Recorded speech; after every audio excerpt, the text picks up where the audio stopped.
트럼프 당선됐습니다. 트럼프 당선으로 인해서 지금 1조 위안에서 2조 위안 정도 더 풀 것으로 보고 있습니다. 그럼 우리 또 미국 증시나 우리 코인 시장에 긍정적인 영향을 줄 수 있다는 거. 비트코인 10만에서 11만 달러 바라본다. 10만 달러, 11만 달러 충분히 가능하다고 봅니다.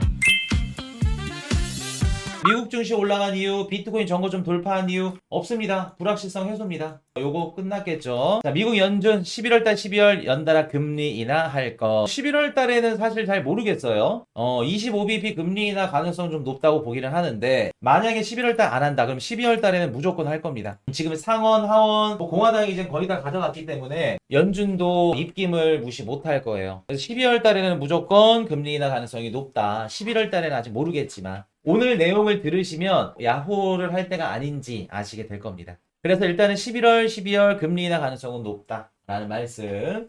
근데 금리 인하가 그렇게 좋은 게 아닌데 다들 착각하고 있죠. 금리 인하 되면 무조건 좋다, 유동성 풀린다. 좋지가 않은데 중립금리의 뜻과 중립금리가 우리 자산시장에 주는 역할, 영향들을 알고 있으면 절대 그렇게 말을 할 수가 없죠. 중과 관계 끊으라 지침에 세계 1위 반도체 장비 업체도 결국 엔비디아도 마찬가지고 반도체 1등 기업도 그렇고 중국이랑 이제 계속해서 손절하기 시작할 겁니다. 트럼프가 당선됐다는 건 무슨 뜻이냐면 중국 시장에서 자금이 더 많은 유출이 일어나겠구나. 아, 중국은 앞으로 좀 힘들 거다. 해리스가 되든 트럼프가 되든 둘 다 힘든 건 마찬가지인데 그래도 트럼프가 조금 더 힘들다. 자, 우리가 상식적으로 하나 갖고 갑시다. 미국의 민주당 주적은 누구예요? 푸틴, 러시아죠. 미국의 공화당 주적은 중국입니다. 그렇게 보시면 돼요. 그래서 이게 어떻게 보면 이제 국제 정세나 정치 부분에 따라서 살짝 좀 바뀔 수는 있는데 우리가 그냥 기본적으로 이렇게 보고 가시면 됩니다. 자, 다시 뭉친 오펙 플러스 연말까지 감산 소식에 유가 3% 급등. 자, 감산 일단은 감산을 한다고 합니다. 원유 가격이 지금 크게 올라가지 못하고 있기 때문에 일단은 감산 유지한다고 하죠. 생방송은 처음이네요. 저번에 이더리움 방송하시는 거 보고 홀딩했는데 오늘 수익으로 돌아섰네요. 잘하셨습니다. 이제 이더리움 아직 시작도 안 했어요. 제가 멤버십 방송에서 이더리움 쏘는 시점 한번 말씀드렸던 거 기억하셨을 겁니다. 날짜까지 집어드렸는데 아직 시간 많이 남았다. 괜찮다. 전 홍콩 주재 미 총영사 트럼프 해리스 모두 중국엔 독약. 맞는 얘기죠. 홍콩도 알고 있는 겁니다. 중국이지 뭐 홍콩이면. 미 트럼프가 되던 해리스가 되던 관세나 디커플링 안 좋을 거다. 내심 시진핑 정부는 해리스가 되길 원했을 겁니다.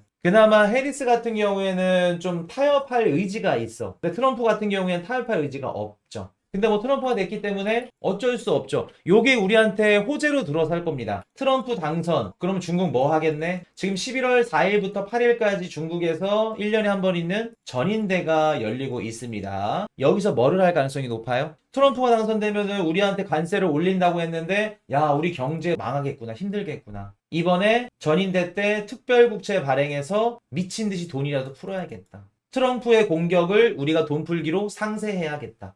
양적 완화가 일어나겠죠. 최소 트럼프 당선으로 인해서 지금 1조 위안에서 2조 위안 정도 더 풀 것으로 보고 있습니다. 그렇기 때문에 트럼프가 당선됐다 그러면 중국이 대규모 부양 정책이 조금 더 크게 가겠구나. 지금 6일부터 이제 8일까지니까 지켜보시면 돼요. 아마 조만간 며칠 내로 중국의 돈 풀기 정책 기사 나올 겁니다. 그럼 우리 또 미국 증시나 우리 코인 시장에 긍정적인 영향을 줄 수 있다는 거. 그래서 요거는 우리한테 단기적으로는 좋은 거일 수 있겠죠. 긍정적일 수 있겠죠. 자, 트럼프 당선 확실. 비트코인 미국의 전략자산 지위 얻을까? 트럼프 당선됐습니다. 비트코인 10만에서 11만 달러 바라본다. 트럼프 랠리 개표상 우세. 10만 달러, 11만 달러 충분히 가능하다고 봅니다. 자, 공화당 미국 연방 상원 다수당 차지할 듯. 여러분들이 좀 놓치고 있는 게 있어요. 대다수의 분들이 해리스가 되는지 트럼프가 되는지 그것만 집중을 하고 있는데 가장 중요한 건 상원이 누가 될지 하원이 누가 될지 요게 중요하죠. 요거 실시간으로 한번 볼까요? 자, 일단 트럼프 당선 확실이고요. 상원은 공화당이 더 가져갔습니다. 과반수 확보에 50석이 필요한데 지금 52석을 가져갔어요. 상원은 공화당이 가져갔고 하원 지금 218석이 필요한데 개표를 더 해봐야겠지만 지금 공화당이 우세로 가져가고 있습니다. 만약에 하원마저도 공화당이 가져간다? 그러면은 해골지진납니다.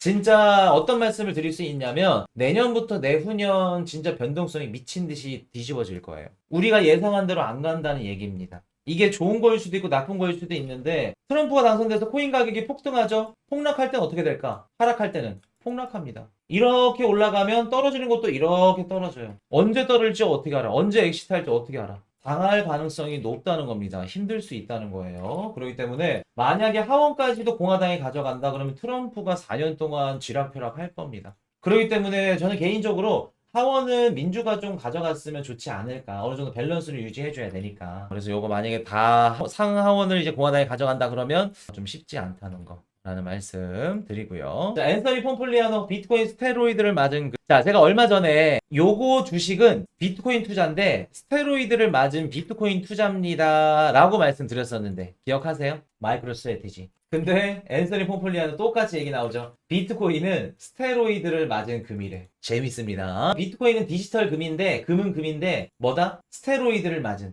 금의 성적보다 훨씬 뛰어넘는 요것도 재밌는 표현이죠. 아주 재밌는 표현입니다. 그래서 이렇게 얘기를 하네요. 비트코인 스테로이드를 맞은 금 괜찮습니다. 그래 보여요 저도. 왜냐면 지금까지 S&P 500이나 금 성적률을 그냥 아예 뛰어넘어 버렸어. 금 현물 ETF가 승인되고 나서 10년에 걸쳐서 이제 상승을 보여줬는데 비트코인은 뭐 단 1년도 안 돼서 그걸 넘어버렸으니까. 자, 트럼프 당선 우세에 코스피 2,560대로 내려 코스닥도 하락. 자, 우리 국내 주식은 왜 힘들까요? 트럼프가 당선됐는데 왜 국내 주식은 힘들까요? 트럼프 당선되니까 달러가 어떻게 됐죠? 강세로 돌아섭니다. 인덱스가 105까지 올라가요. 그리고 국채금리, 10년물 국채금리, 미국 국채금리가 4.4까지 올라갑니다. 달러 강세로 도는 이유는 여러 가지 이유가 있습니다. 예를 들어서 뭐 재정부양 정책을 펼치고 국채를 많이 찍어서 인플레이션이 다시 상승하면 다시 금리가 오를 것 같다. 이러한 분석들도 있을 수 있겠죠. 달러가 쭉 가니까 당연히 원화가치 떨어지면서 코스피, 코스닥도 떨어질 수밖에 없겠죠.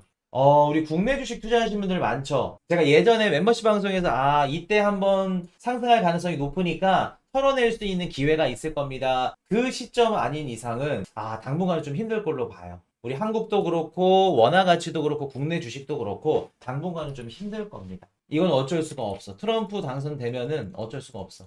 그래서 제가 올해 7월 5일 날 여기에 투자해야 됩니다. 긴급하게 얘기를 드렸었는데 그걸 한번 곰곰이 생각을 해보세요. 만약 그 영상을 보셨더라면 국내 주식에 투자를 안 하셨을 건데 좀 마음이 아파요. 당분간은 국내 주식은 조금 힘들 거라는 거 어쩔 수 없습니다. 왜? 트럼프는 퍼스트 아메리카 자국 우선주의입니다. 한국이 그러면 미국한테 어떤 걸 해줄 수 있는데 막강해야 돼요. 좋은 걸 해줘야 돼요. 그래야 한국이 살아남을 수 있습니다. 자, 근데 니케이 지수는 올라가네요. 니케이 지수는 왜 올라갈까? 일단 달러가 강세로 돌면서 엔화는 약세로 빠졌죠. 엔화 약세로 빠지니까 일본의 수출 기업들 실적이 괜찮을 것 같구나. 긍정적으로 평가를 하고 그리고 또 미국의 트럼프 법인세 인하 행정 정책들이 일본에 있는 기업들도 수혜를 받을 수 있겠구나. 기대감 때문에 쭉 올라가는 겁니다. 그러나 엔화 가치는 또 빠지죠. 쉽지가 않다는 거.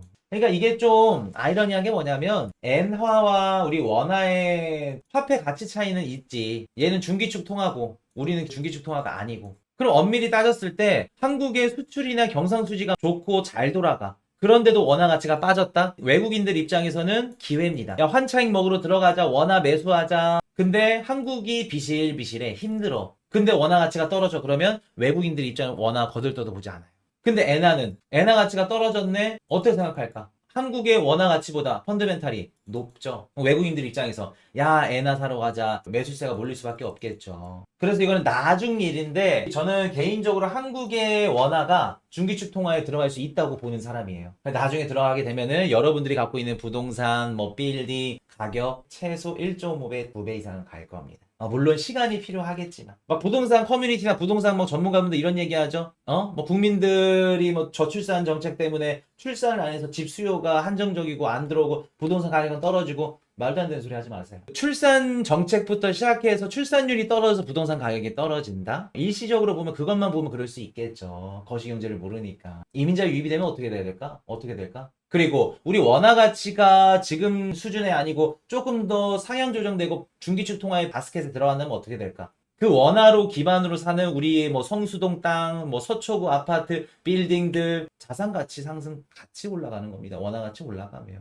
그래서 항상 말씀드리는 게 삼성전자, SK하이닉스 저평가다. 왜? 원화 가치가 밑바닥이니까. 원화로 살 수 있는 SK, 삼성, 한국의 부동산 당연히 얘네들 가치도 떨어질 수밖에 없겠죠. 안 줄 수밖에 없겠죠. 저평가다. 자, 그래서 나중에 우리 국내 주식 투자하신 분들은 단기적으로는 조금 힘들겠지만 나중에는 무조건 빛을 발할 겁니다. 걱정 안 하셔도 된다는 거. 비트코인 ETF 플로우 테이블. 자, 이렇게 보시면은 유출이 나왔네요. 11월 5일날 1억 달러 유출이 나왔고, 요거는 우리 암호화폐 시장이 안 좋아서 유출 나온 게 아니라 대선 전 불확실성으로 인해서 자금 정리를 했다. 그렇게 보시면 됩니다. 자, 이더리움 ETF 6천만 달러 유출이 나왔는데 크게 걱정 안 해도 될 것 같아요. 토탈이죠. 6천만 달러. 1천만 달러 유출 나왔습니다. 아직 이더리움 반응 없다는 거. 자, 11월 7일 미국 신규 실업상 청구 건수 걱정할 필요 없습니다. 22만 건. 이제는 안 좋은 거 다 끝났습니다. 지정학적 이런 그 이슈들 다 해소가 됐어요. 그렇기 때문에 지금부터는 크게 뭐 지표나 이런 것들 당분간은 볼 필요 없다는 거. 금리 결정은 보셔야겠죠. 아마 25bp 내릴 가능성이 높습니다. 만약에 동결하더라도 12월 달에 내릴 가능성이 높으시니까 그렇게 보시면 됩니다. 11월 9일 중국 생산자 물가 지수 그리고 13일 날 미국 14일 날 미국 생산자 물가 지수 PI 발표가 됩니다. 그리고 15일 날 소매 판매 지표 발표됩니다. 아마 소매 판매 좋게 나올 걸로 봐요. 소비 좋을 걸로 봅니다. 그리고 신규 주택 판매 12월 19일 일본 금리 결정. 요거 한 차례 살짝 조심해야겠죠. 금리 결정. 아마 금리를 올릴 가능성도 우리가 열어둬야겠네요.